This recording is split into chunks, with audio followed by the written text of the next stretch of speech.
Namaste, everyone. How are you today? Welcome in, welcome on in. And thank you for joining me on this podcast or this YouTube video or any way in which you're watching or listening in.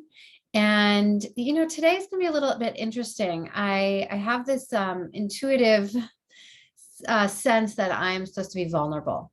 So we're going to talk today about something that I am personally struggling with, and I'm going to explain it in a way to show you that I've been using the tools that I have been using to get through it. And as I explain these tools, I want to explain and kind of pique your interest to start understanding the beauty of these tools and how they are really a map and a toolbox for the journey of life. So join with me and get comfortable, and let's get a little bit vulnerable. A few months ago, I turned 50 years old, and for the past year and still ongoing, I have had moments of, I think what I used to teach on was like these midlife awakenings. I'm going to call it a midlife crisis. And no, it's not like the typical midlife crisis where, the man gets the fancy car and has the affair and that whole deal. And that's not, it's very, looking at me and being in my, even if you're in my life, you would never know that I'm having a breakdown. It's not a breakdown, but what it is truly a midlife crisis. And the crisis is very interesting. So what I teach in my practice is that when feelings come up, when you're having a hard time, when you have emotions, when you have your physical body is acting out, or you have things going on in your life that is challenging, sit with those challenging emotions, explore them, let them speak to you, let them have their way with you. They need to be able to really, really feel into what is the scariest part of what you're feeling. Right? So typically we have fear. And at a certain time in our lives, I often find I do spiritual healing with many different ages, but I do find that women in their 50s, they start to get this grumbling. They're also perimenopause usually too. So their bodies are doing kind of crazy things. They're feeling very, very adolescent. Right? Like some of you are raising teenagers and you're also going through menopause. And so this isn't a menopausal discussion. This isn't a talk about how you're going to turn 50 and it's all going to fall apart. What it is a kind of a look into how I've used this midlife crisis, if you will, to awaken, to move forward. And so because I'm a big believer in sitting with all the pieces of yourself, you can call that parts integration, just really integrating all those pieces of yourself. I have been sitting with different pieces and emotions and feelings and versions of myself for 1 year. It's been exactly a year, actually.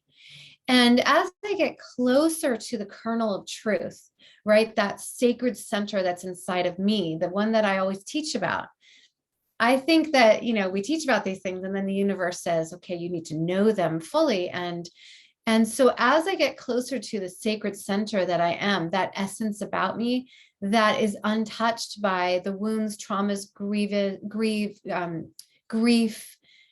you name it, that is not who you are, right? You are that beautiful sacred center.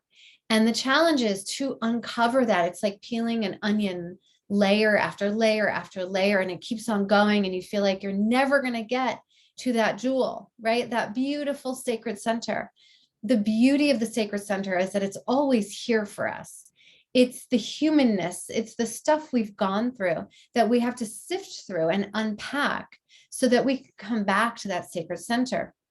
And so an exercise I did, and I want to invite you to do this, and I have a group coming up, which I'll talk about, and we're going to do this, plus a lot more in the group, is I was given a prompt by someone near and dear to me to write to different pieces of myself.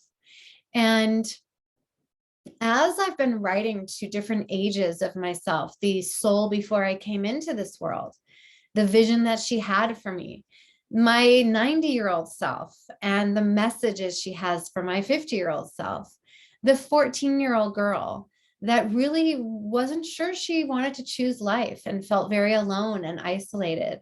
The 4-year-old me that felt like life was ahead of her and she was excited and she loved animals and she was just like full of light and excited. So all those pieces of me have suddenly come aboard and online at age 50. And I'll tell you part of the reason why, and this is really important because it's really important to look at your life and see the stage that you're in. And we think it's random. Why am I going through this crisis or this upset? And the truth is, it's not random. I'm 50 years old. I have one kid in college. I have one leaving next year. My kids are all almost teenagers. Some of you have kids way out of, out of the nest. And as I transition to less children in the house, children that are finding their own way, although I still have my hands in all of it, the bigger question and the fear that has shown up for me is, well, who am I going to be when no one's around?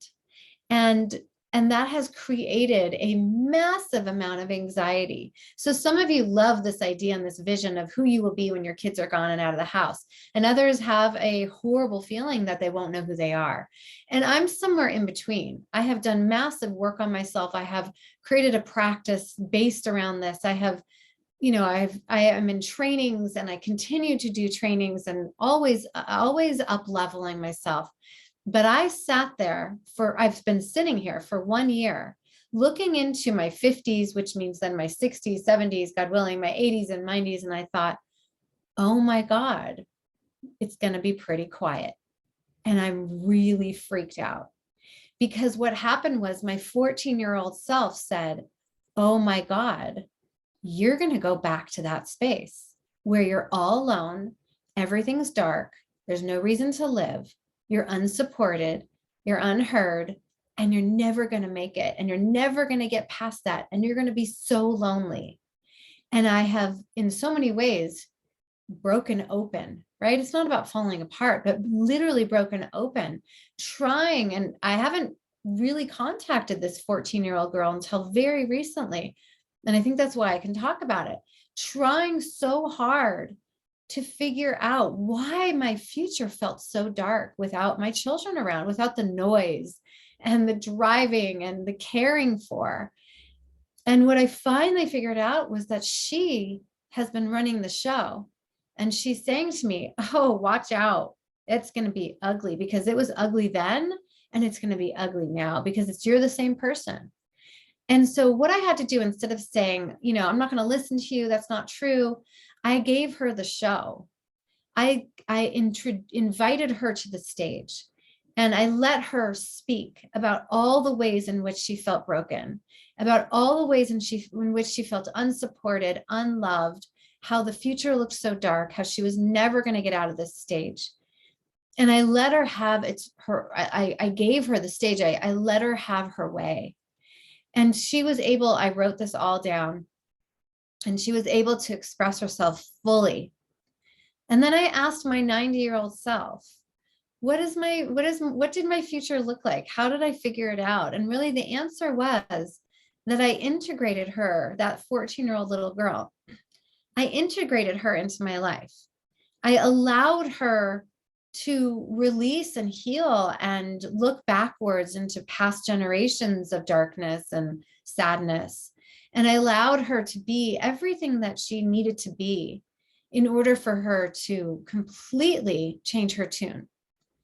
And now as I start to embark on, and I'm going to give you some tools because this is why I'm talking today.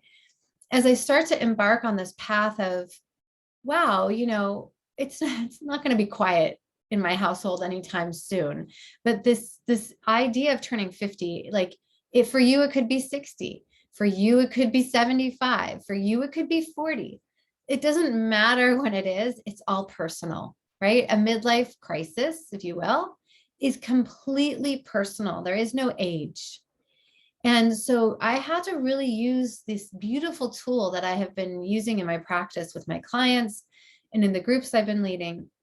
And what I had to do is understand that we are on a journey, right? We are on a journey to essentially to walk ourselves home to the end of our lives, whenever that is, into the next phase. And while we're on that journey, we have a beautiful map that is available to us called the medicine wheel. And the medicine wheel is, I use the shamanic medicine wheel. There's Native American medicine wheels. There's so many different types of medicine wheels, but all types of, there's mandalas, there's stone circles. There's so many different ways. There's labyrinths to walk your path. I have found that the medicine wheel, Alberto Villoldo, he is a shaman. He calls it the wisdom wheel. I have found that the medicine wheel is a vehicle, a map used to connect into the sacred power, the sacred center that you really are. And remember, as you do this kind of exploration, is to explore all the phases of your life.